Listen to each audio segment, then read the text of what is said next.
สวัสดีครับพี่น้องท่านผู้ชมครับมื้อนี้พอเฮงก็สิพาพี่น้องท่านผู้ชมนะครับผมมาตามแนวทางของแม่แสนล้านนะครับซึ่งปู่อุทัยเพิ่นก็ได้มาแล้วนะครับแม่แสนล้านเพิ่นฝันนะครับได้หางเดียวคอรอ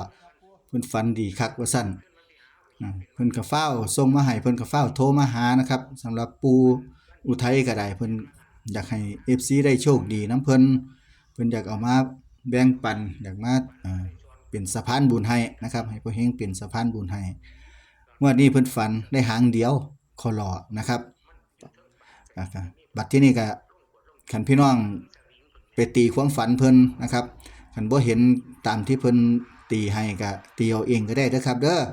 เดี๋ยวพ่อเฮงสิพาพี่น้องท่านผู้ชมมาฟังเบิ่งนะครับว่าความฝันเพิ่นว่าจังใดเพิ่นฝันว่าจังใดแล้วเพิ่นตีเป็นตัวใดเชิญพี่น้องท่านผู้ชมมาติดตามรับชมรับฟังไปพร้อมๆกับพ่อเฮงเลยครับครับเอาแม่แสนล้านนี่เพิ่นฝันแล้วเด้อพี่น้องโอ้เพิ่นฝันติเพิ่นฝันขึ้นวันตะเพิ่นฝันขึ้นวันที่5บัดนี้มื้อนี้ก็เป็นวันที่6จังซั่นอ้าวมื้อนี้วันที่7นี่ครับปู่เพิ่นฝันขึ้นวันที่5ก็เขียนเป็นวันที่6ตอนตื่นเช้ามาเป็นวันที่6เด้โอ้ฝันวันที่6แม่แสนล้านแนวทางแม่แสนล้านครับฝันแล้วฝันว่าได้สอนกุ้งได้อืมสอนกุ้งได้เพิ่นเอาสวิงไปสอนมันอยู่เทิงปากสวิงก็มีเพิ่นก็มือกวดลงอยู่สิเครื่องสวิงเพิ่นแหมเรื่องสวิงบ้านเฮาเนาะเฮาฮอนสวิงสิฮอนจึงฮอนแบบสอนไปฮอนมันสิยกสวิงขึ้นเครื่องสวิงว่าซั่นคันฝันว่าจังซี่แต่เก่าแล้วเราเคยมีโชคมีหมานครับก็เลยตีเอา2ตัวเอาลัทธิเก่าล่างลัทธิเก่าแล้วเที่ยวกวนนั่นน่ะเที่ยวกวนมันออก309มันไปนำกัน3คนแล้วว่าเที่ยวกวนน่ะมันก็ออก309แล้วก็ได้309อยู่ครับก็เลยตามลัทธิเก่าซั่นนี่ตามลัทธิเก่าบัดนี้บ่ได้ไปนำมัน3คนคือเก่าไปนำหลานว่าซั่นไปกับหลานก็บ่เอา2ใส่ดอกว่าไปกับหลาน2คนว่าซั่นมันสิแม่นหลานสาวหลานเสือเป็นจังซั่นตัวหลานว่าซั่นหลานอยู่เทิงกันแค่นะมันเจ้าของก็ลงไปสอนว่าซั่นแล้วว่าครับก็เลยบ่ตีเอาหลานตีเอาตั้งแต่2ตัวก็เลยตีเอามันเอาตีเอาลัทธิเก่าเล่านะอันเราฝันจังซี่เราสิถือคันบ่บนกับล่างคันบ่ล่างกับบนเราต้องซื้อรถดอกเราต้องซื้อบนล่างเนาะครับเราซื้อย่ำไหนเราซื้อบนล่างก็เลยตีเอาสวิงส่วนสวิงมันเป็น0กุ้งก็เป็น9ก็เลยตี09นี่แหละล่ะตี09ตี09แล้วก็06อันเลข9กับเลข6มันเป็นเลขตัวเดียวกันก็ซ้ำเลขตัวเดียวนั่นล่ะครับเลขตีว่า09ครับ06เลยเน้นให้เน้น09นี่บนล่างแต่เน้นเราซื้อบนล่างก็เรียกว่าบนล่างนี่อ๋อตอนนี้ล่ะของเรานั่นอัน14เนี่ยมันเลขปู่ไทยตรงนี้บ่ครับอันนั้นมันแล้วครับอันนี้ของอันนี้มันแล้วเอาตั้งแต่ของเพิ่นนั่นเอาตั้งแต่09กับ06นี่ล่ะเพิ่นสิซื้อบนล่างเนาะแม่นบ่ครับมีเท่านี้ล่ะของแม่แสนล้านนี่ได้09ก็มาตีกันบ่ตีเอา3ตัวดอกตีเอา09กับ06ก็เลข9กับเลข6เพิ่นก็สิซื้อบนเพิ่นเน้นบนเพิ่นก็สิซื้อบนล่างเขียนไว้นี่เขียนกำกับไว้ครับอันเพิ่นฝันแบบนี้เพิ่นซื้อจังซี่เที่ยววังหันเพิ่นก็มีโชคมีหมานอยู่ครับเพิ่นก็มีโชคมีหมานอยู่หังบ่จงไปให้เบิ่ง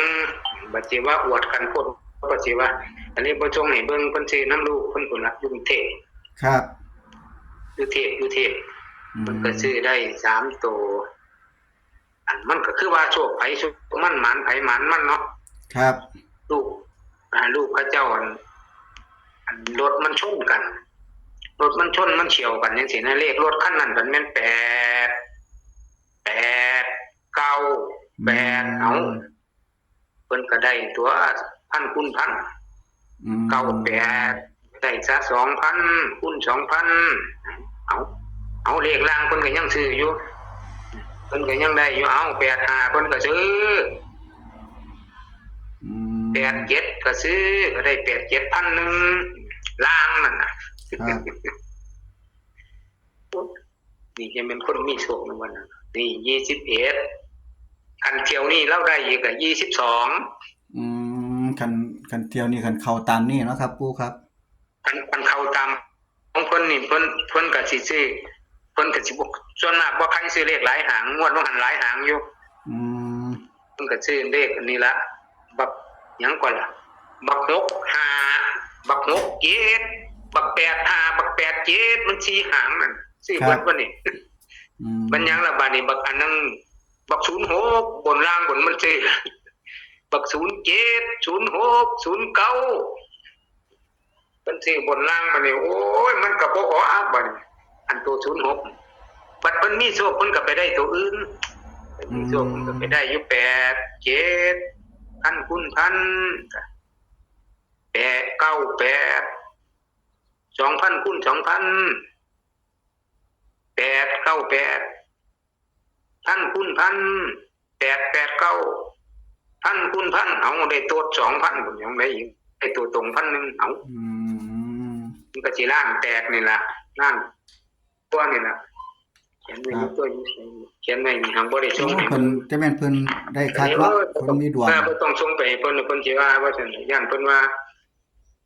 อันจังซี่จังซั่นก็บ่อยากได้ยินความนั้นความนี้คอมเมนต์น่ะนะครับเขียนไว้นี่ย่านเพิ่นคอมเมนต์ว่าให้ไทยโตเกี่ยวมันแม่นแนวบ่เนาะแบบนี้บ่ก็เลยปำไว้เว้าชวนสิก็เข้าใจแล้วว่าครับไว้ส่งไป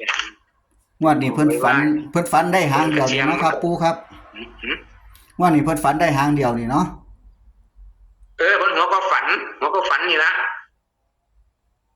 อันเพิ่นฝันเพิ่นเว้าสู่ฟังดอกนี่ล่ะหัวก็ฝันนี่ล่ะหัวก็ฝันวันที่6นี่ล่ะฝันสอนกุ้งฝันว่าได้ไปสอนกุ้งได้กุ้งมาแล้วบ่ทันฝันหัวก็ฝันวันที่6นี่ล่ะสอนกุ้งนี่ล่ะครับก็เลยตีเป็น09 06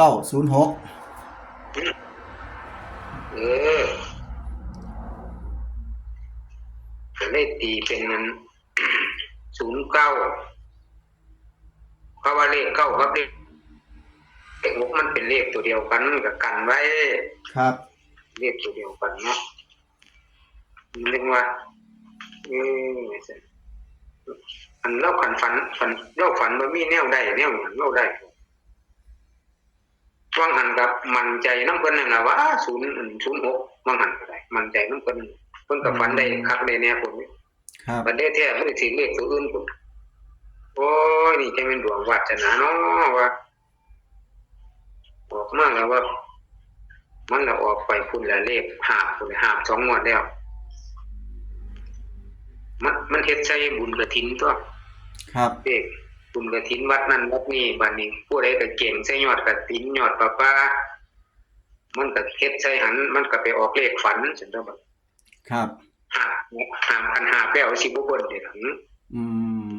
อันเบิ่นนี่บัดนี้ก็สิอยากหัวเนาะมันมีสิทธิ์เปลี่ยนไปได้นะครับปู่ครับนี่ได้เขียนไว้ร่วมยอดอันนี้ล้านแต่ล้าน 110,000 บ่ได้ฟังหั่นของบาทละ700เนาะเอกชนเนาะบาทละ700เลข2ตัวก็บาทละ70ซื้อพอได้ปนนี่1ได้แกงก็แล้วแต่อันตามฐานะไผมันนะครับปู่เนาะอันพูด